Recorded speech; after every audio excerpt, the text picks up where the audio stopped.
the concept of MEV, let's first look at the simplified model that many people believe represents how Ethereum transactions work.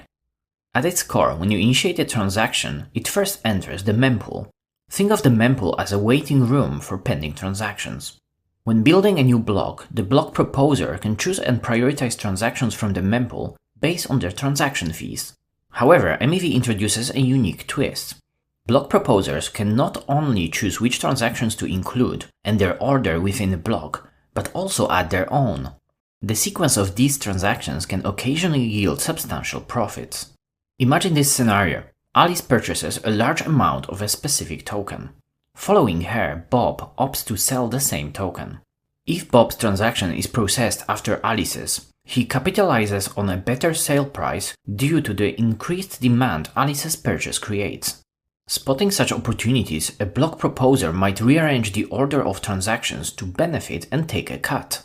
The proposer can achieve this by inserting its own buy transaction just before Alice's transaction and placing a sell transaction after Alice's transaction and right before Bob's transaction.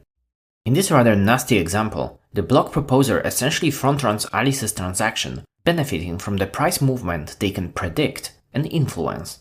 This additional profit resulting from altering the transaction sequence is termed MEV, which stands for Maximal Extractable Value. Block proposers can also decide to include or exclude a particular transaction, either by prioritizing one offering higher fees or censoring specific transactions. In general, MEV can be extracted and classified in a number of ways. Let's visit the realm of MEV with these common strategies. Front-running. Proposers spot a pending transaction in the mempool that can shift the market and jump right ahead to benefit from the price change. Backrunning. Opposite of front-running. Proposers position their transaction right after a significant one, often exploiting potential price discrepancies or arbitrage opportunities between exchanges. Sandwich attacks, a combination of front-running and back-running. Proposers see a large order, place their own order ahead of it, front-run, and then place another order after it, back-run. Essentially, they sandwich the user's transaction. That is what happened in our previous Alice and Bob example. Censorship. A proposer could censor transactions to benefit from MEV elsewhere, demanding higher fees, or manipulate oracles. Generalized front-running. A proposer could execute any profitable transaction for themselves, even without fully understanding the transaction content.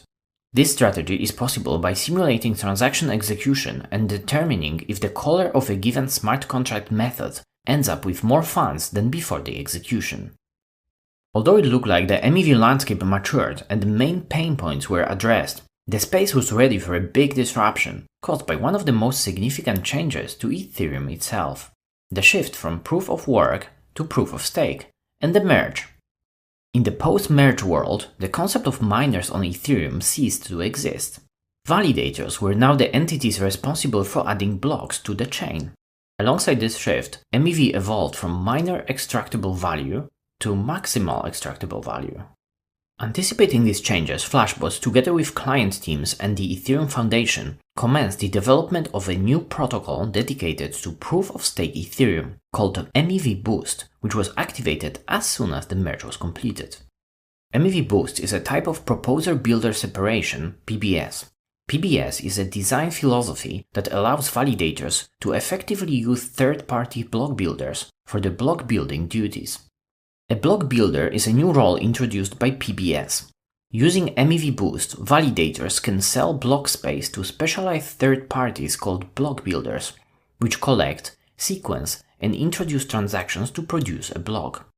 Builders want to produce a block that maximizes the fees collected. MEV Boost works by allowing validators to pick the highest paying block offered by builders. Builders then compete to produce blocks. The validator then chooses the highest paying block and proposes it to the network.